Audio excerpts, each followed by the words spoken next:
गोपियों को संदेश देने के लिए भेजा भ्रमर गीत के टाइम, तो भगवान भी सबसे पहला गोपियों का बखान भगवान करते हैं। मेरी गोपियां, मेरी कैसी, मेरी गोपियां कैसी हैं? वो कहते हैं ता मन्मनस्का मदालापा, ता मनमनस्का। मनमनस्का मतलब लोग कहते हैं कि जिनका मन भगवान में लग गया है, ऐसा ही अनुवाद मिलता है गोरखपुर गीता प्रेस की पुस्तक में। ट्रांसलेशन ऐसा मिलता है कि जिनका मन भगवान में लगा है। भगवान कहते हैं नहीं, जिनका मन मुझ में लगा है ऐसी ये गोपियां नहीं है। मन मनस्का, मेरा मन जिनका मन बन चुका है, ऐसी जो है मन मनस्का, वो गोपी है। मेरा मन जिनका मन बन चुका है, मेरे मन में जो स्थिर हो चुकी हैं और उनके मन में मेरे अलावा और कुछ बचा नहीं है, ऐसी वो मेरी गोपियां हैं। उद्धव तुमको उनको जाके कहना है, जाओ उनको जाके संदेश देना है, ऐसी मेरी गोपियां हैं। मुझे एक क्षण ना देखे ना तो उनके प्राण निकल जाए। अगर मैं 2 घंटे भी लेट उठूं ना तो पागलों की तरह घर बार छोड़ करके चली आए, लाला अभी तक उठे क्यों नहीं है? जिन्होंने प्राण भी मेरे लिए धारण किया है, जो आज तक कोई बड़े बड़े त्यागी महात्मा भी नहीं कर सके। त्यागियों ने संसार छोड़ा होगा, जिन्होंने जंगल में जाकर के सब तपस्या करी, त्यागियों ने कुटिया बनाई, उन्होंने संसार छोड़ा है, घर बार छोड़ा, पर साहब कुटिया नहीं छोड़ सके। ये हमारा कमंडलू है, कमंडलू नहीं छूटा उनसे, ये हमारे शिष्य है, उनसे शिष्य नहीं छूटा। छूटा हमने त्याग किया है, ये त्याग का अभिमान उनसे नहीं छूटा। पर ये गोपियां हैं मेरी, जिन्होंने मेरे लिए अपने घर बार, पति पुत्र परिवार सबको छोड़ा। अरे यहां तक कि लोक लाज तक को छोड़ दिया। आधी रात्रि को आई थी ना रास में, सोचो तो सही, लोगों ने पता नहीं क्या क्या बहाने बनाए होंगे, लोगों ने क्या क्या बातें बनाई होगी, उससे उनको कोई फर्क ना पड़ा। ऐसी वो मेरी गोपियां हैं, ऐसी वो मेरी गोपियां हैं। और ऐसी गोपियों के लिए अब मैं क्या बताऊं? तो परमात्मा को जब वो जाते वक्त गोपियां रोकती हैं, अक्रूर जी आज बीच में आते हैं, अरे गोपियों चिंता मत करो, प्रभु अभी जाएंगे और वापस आ जाएंगे। गोपियां कहती है अक्रूर तू तो दूर रहना, तू इस बीच में आना मत, तुझे जिस विषय से मालूम नहीं है ना उस विषय में तू बीच में कूद मत पड़। पता नहीं तेरा नाम अक्रूर किसने रख दिया, तेरी माँ ने, तेरी माँ मूर्ख होगी, तेरा नाम तो क्रूर होना चाहिए, क्योंकि तू कृष्ण को नहीं ले जा रहा, तू हमारे प्राण ले जा रहा है। तुझे क्या पता कि ये कौन है? कृष्ण हमारे प्राण है, उनके बिना हम जिएंगे कैसे? सुबह हम किसका मुंह देखेंगे? यशोदा जी भी आ गई, लाला मत जाने। कन्हैया कहते जाना पड़ेगा। अरे लाला मुझे तेरी दासी बना के ले जा, नौकरानी बना के, किसी को बताना मत मैं तेरी माँ हूं। पर अब मैं सुबह से शाम तक करूंगी क्या? मेरा तो जीवन ही तेरे आसपास था, इर्द गिर्द था। तुझे उठाना, तुझे मक्खन खिलाना, तुझे नहलाना, तुझे श्रृंगार करना है, तो शाम को आए तो गोद में बिठाना। मैं क्या करूंगी लाला, मुझे साथ में ले जा, क्योंकि अब मेरा जीना बेकार है। कृष्ण कहते नहीं मां। तो यशोदा कहती एक काम और करेगा? बोले हाँ बोल। बोले लाला किसी को कहना मत, तनक ददी के कारण मैंने तो को बांध्यो હતો। तूने छोटी सी मक्खन की चोरी करी ना, मैंने तुझे बांधा। मथुरा में किसी को मत कहना, नहीं तो कोई माँ शब्द पर भरोसा नहीं करेगा, कोई अपने बच्चों को दूसरों के घर रखेगा नहीं, किसी को विश्वास नहीं होगा कि क्या माँ भी ऐसी हो सकती है। मैंने तुझे डांटा, तुझे बांधा, देवकी माँ से मत कहना। कृष्ण कहते अरे यशोदा मैं तो तूने बांधा ना, उसको प्रेम समझता हूं, क्योंकि आज तक मुझे कोई तपस्वी योगी संत महंत अरे वेद भी नहीं बांध पाए, वेदों ने भी कह दिया नेति नेति, मुझे आज तक न जान पाए, बांधना तो दूर रहा। तू मेरी प्रेमी मेरी भक्त ऐसी है कि तूने मुझे बांधा, तो मैं तो तेरे उस बांधे हुए रस्सी के चिन्ह अपने उदर पर लेकर के दामोदर बन के जा रहा हूं और मैं जीवन भर इस चिन्ह को अपने अंग से लगा के रखूंगा और ये मेरी पहचान होगी। इस चिन्ह को जब भी कोई दर्शन करेंगे, जब भी युगों युगों के बाद भी अगर लोग दामोदर नाम लेंगे और दामोदर नाम लेते ही उनको ये एहसास हो जाएगा कि कृष्ण वेद से नहीं बनता, कृष्ण योग से नहीं बनता, कृष्ण दान तप से नहीं मिलता, कृष्ण मात्र यशोदा जैसे निष्काम भाव और प्रेम से बन जाता है आपके घर में आके। ये उनको पता चलना चाहिए। माँ तू ऐसा क्यों बोलती है? माँ कहती है नहीं तू मतलब जाएगा। इतने में किसी ने कहा अरे राधा को बताया कि नहीं बताया? दौड़ी ललिता राधा को जाकर के कही। राधा जी ने आकर के कृष्ण का दुपट्टा पकड़ लिया। कृष्ण रथ में चढ़ने जा रहे थे। गमन समय पटुकाग्रयो छाड़वे को कयो सुजान। गमन समय भगवान जब जा रहे थे ना, पटुका भगवान का दुपट्टा पीछे से पकड़ा। भगवान ने पीछे देखा तक नहीं, क्योंकि राधे में तुझे देखूंगा तो शायद मैं कमजोर पड़ जाऊंगा। भगवान को वैसे अभी तक पता ही नहीं कि मेरा पटका किसने पकड़ा है। और भगवान कहते हैं छाड़वे को कयो सुजान, छोड़ दो मेरा पटका।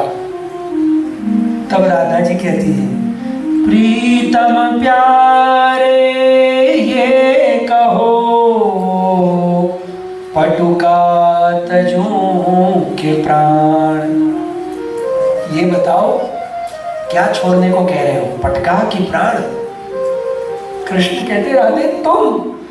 बोले मैंने पटका नहीं पकड़ा, तुमको लगता है कि ये कपड़ा है, मेरे लिए तो मेरे प्राण है। ये छोड़ा नहीं कि प्राण गए नहीं। प्रेम कैसा है? कृष्ण कहते हैं कि प्रभु तुम, भाई मैं कितना प्रेमी हूं। बोले तुम तो झूठे हो। अरे नहीं राधे में अभी यूं गया यूं आया, तुम तो झूठे हो। देखो भगवान को गालियां दी गई हैं।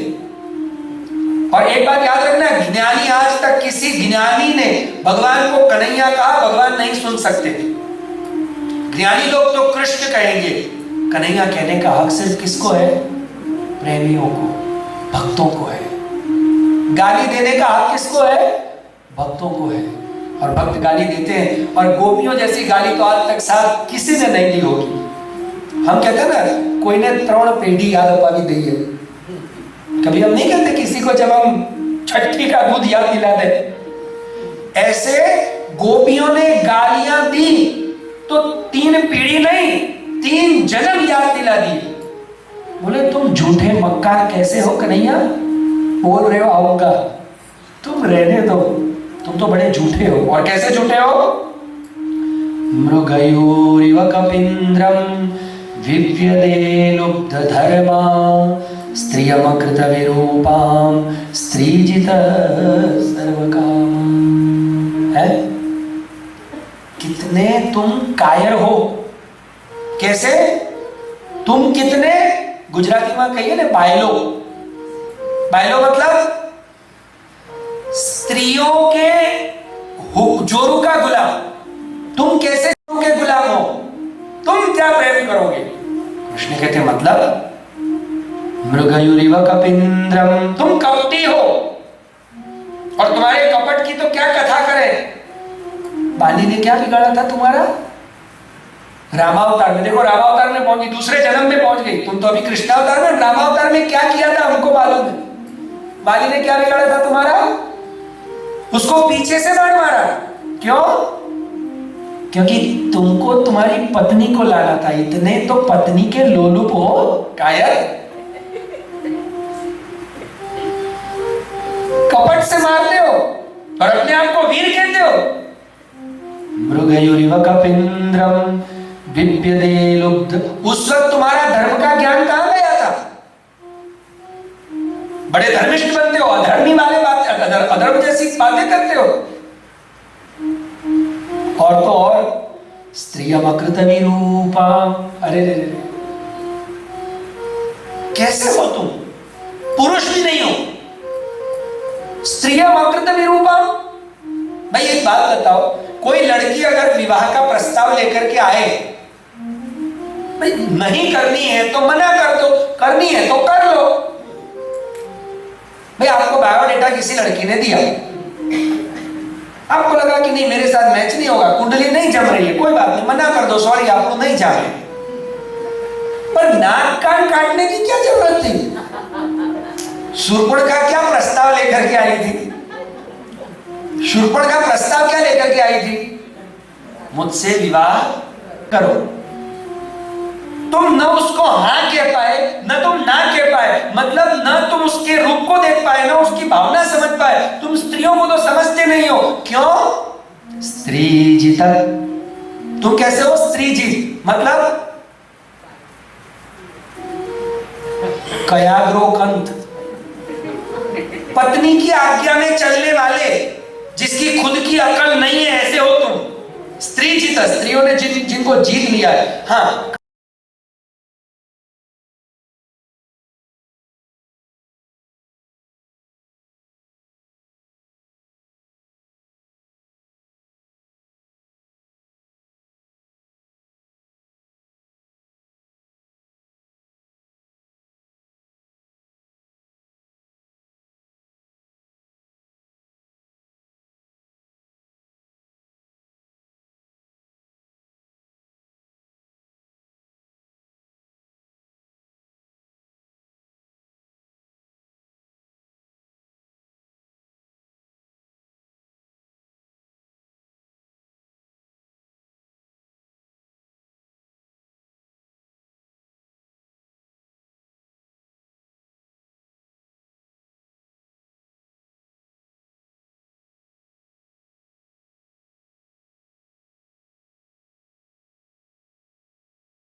संसार के लोग कैसे हैं ये बता रहा हूं आपको।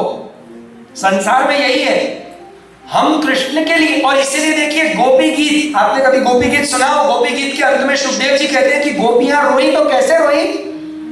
रुरुदु सुस्वरन राजन कृष्ण दर्शन लालसा। रुरुदु सुस्वरन, ये गोपियां कैसे रोई? रुरुदु रोई, पर कैसे?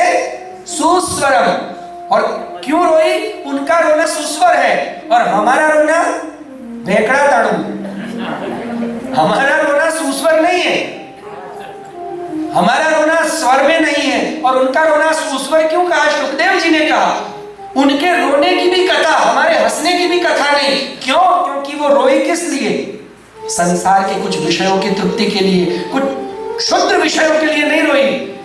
कृष्ण दर्शन लालसा, कृष्ण के एक बार मिल जाए, कन्हैया एक बार आ जाओ, बस दूसरी बार नहीं बोलेंगे तुम हमारी आंखों के सामने आओ, एक बार आ जाओ, भले फिर तुम आंखों में समा जाना, हमें तुम्हारी आंखों में समाविष्ट कर देना, एक बार तुमको देख लेना, बस मन भर जाएगा। देखने के लिए, कृष्ण से मिलने के लिए कि तुम कहां चले गए हो।